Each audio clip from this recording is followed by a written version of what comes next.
या ठिकाणी आज आपण आर्टिकल्स म्हणजे उपपदे या संदर्भातली माहिती या ठिकाणी पाहणार आहोत. तर इंग्रजी भाषेचं सगळ्यात महत्त्वाचं वैशिष्ट्य असं आहे की तिला आर्टिकल्स आहेत. The most important feature of the English language is that it has got articles.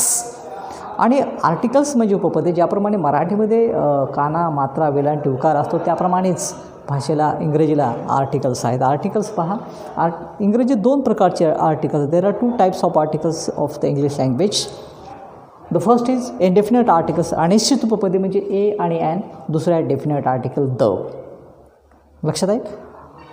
पण संख्येचा विचार केला, as far as the number of the articles is concern that it is there are 3 articles. किती articles? 3. परंतु जर प्रकार मात्र 2च आहेत. निश्चित उपपद आणि अनिश्चित उपपदे. ए आणि ॲन हे अनिश्चित उपपदे आहेत. These are indefinite articles.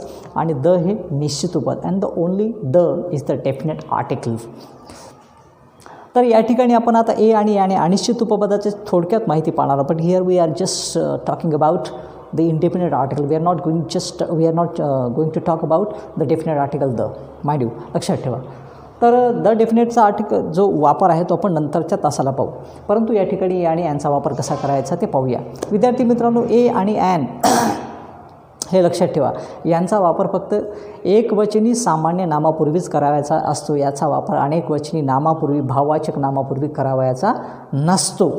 ज्याप्रमाणे आपण मराठीमध्ये एक असं म्हणतो, वन, त्याच अर्थाने याचा वापर केला जातो. असं माझ्या बोलण्याकडे लक्ष द्या.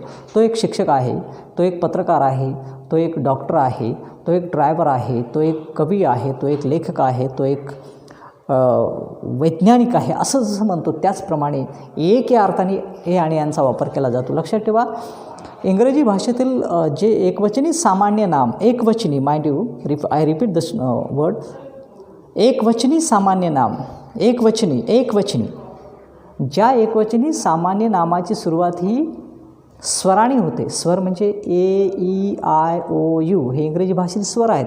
ए, ई, आय, ओ, यू. ज्या एकवचनी सामान्य नामाची सुरुवात ही स्वराने होते त्या स्वराच्या अगोदर ॲन वापरला पाहिजे. आणि बाकीचे जे सगळे एकवचनी सामान्य नामं आहेत त्याच्या सगळ्याच्या पुढे काय वापरला पाहिजे? ए. इथं दिलेलंच आहे मी. Here I have given 5 sentences. With the help of these 5 sentences, you can understand the total scenario of the indefinite articles. तर या ठिकाणी पहा, he is a great man. Man म्हणजे एकटाच आहे तो. He is a great man. तो एक महान माणूस आहे. इथे ए वापरलेला आहे, इथं जी आलेला आहे. पण एकच व्यक्ती आहे. पण अनेक वचनीच्या पुढे आर्टिकलचा वापर ए आणि यांचा केला जात नाही. दुसऱ्या वाक्यामध्ये पहा, सी इज ॲन इंजिनियर. इथे ई आलेला आहे म्हणजे स्वर आलेला आहे. स्वर आल्यामुळे इथे ॲन घेतला, इथे स्वर नसल्यामुळे ए घेतला. पहा, सी इज ॲन इंजिनियर. ती एक अभियंता आहे आणि तो एक महान व्यक्ती आहे. एक मराठीमध्ये एकच शब्द आहे एक. परंतु या वाक्यामध्ये ॲन हे ई हे स्वर आहे आणि हे स्वर नाही. म्हणून या ठिकाणी आपण ए वापरला, इथे काय वापरला? ॲन वापरला. म्हणजे या ठिकाणी तुमच्या लक्षात आलं की ए आणि ॲनचा वापर असा मायक्रो वापर आपण केला पाहिजे. दुसरं पहा, एखाद्या व्यक्तीचा व्यवसाय दाखवायचा असेल, सांगायचं असेल, तो हे काम करतो, कार्पेंटर आहे, तो दुकानदार आहे, या अर्थाने आपण त्याचा वापर करतो. Ramu is a driver. Profession सांगायचं, रामू हा एक ड्रायव्हर आहे, चालक आहे. एखाद्या व्यक्तीचा व्यवसाय सांगायचा, ए वापरायचा. समजा तो रामू इज, जर अभियंता आहे, रामू इज ॲन इंजिनियर असं म्हणावं लागेल आपल्याला. ॲन वापरला ना.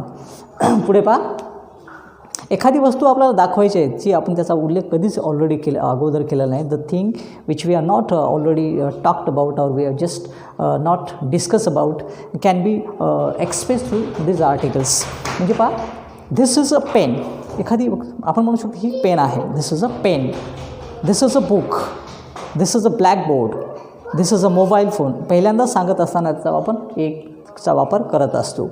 त्याच्यानंतर उद्गारवाचक वाक्यामध्ये साधारणपणे याचा वापर केला जातो किंवा ॲनचा.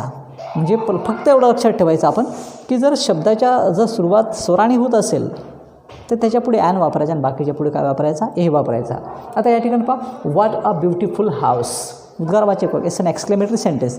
What a beautiful flower. What a beautiful house. What a beautiful, काय सुंदर घर आहे. लक्षात आलं. आता या ठिकाणी समजा असेल तर what an interesting house, what an interesting story असं असतं असेल. इंटरेस्टिंग म्हटलं तर ए येणार नाही, कारण स्वर तिथेच त्याची सुरुवात आयने झालेली आहे. इंग्रजी भाषेत AEIOU हे स्वर आहे, लक्षात ठेवा. व्हॉट अ ब्युटिफुल हाऊस, काय सुंदर घर आहे आपण असं म्हणू शकतो. म्हणजे winding up this story of the day, coming to the point, आपण मुद्द्याकडे जर यायचं झाले तर इंग्रजी भाषेतला ए आणि ॲनचा वापर एक वचनी सामान्य नामाच्या पूर्वी एक या अर्थाने केला जातो. आणि ज्या सामान्य नामाची सुरुवात ही स्वराने होते AEIO, त्याच्यापुढे ॲन वापरायचा आणि बाकी सर्व एकवचनी सामान्य नामापुढे ए वापरला पाहिजे. विद्यार्थी मित्रांनो, या ठिकाणी आज आपण ए आणि ॲनच्या संदर्भातली संक्षिप्त माहिती पाहिली. In detail we shall discuss tomorrow or the day after tomorrow, and as far as the use of the article the is concerned, that will also be taken by me after few hours or after the day after tomorrow that will be discussed tomorrow. So महत्त्वाचा point हा की या ठिकाणी आपण ए आणि ॲनचा वापर कसा करायचा हे संक्षिप्त रूपात पाहिलेलं आहे. पुन्हा एकदा मी या मुद्द्याकडून आपलं ध्यान हटवून म्हणतो की ए आणि ॲन याचा वापर तुम्ही पुस्तकामध्ये कसा केला गेला, डिक्शनरीमध्ये कसा केला, याचा अभ्यास करा आणि काही अडचणी असतील तर त्या आपण नंतरच्या तासात पाहूया. धन्यवाद.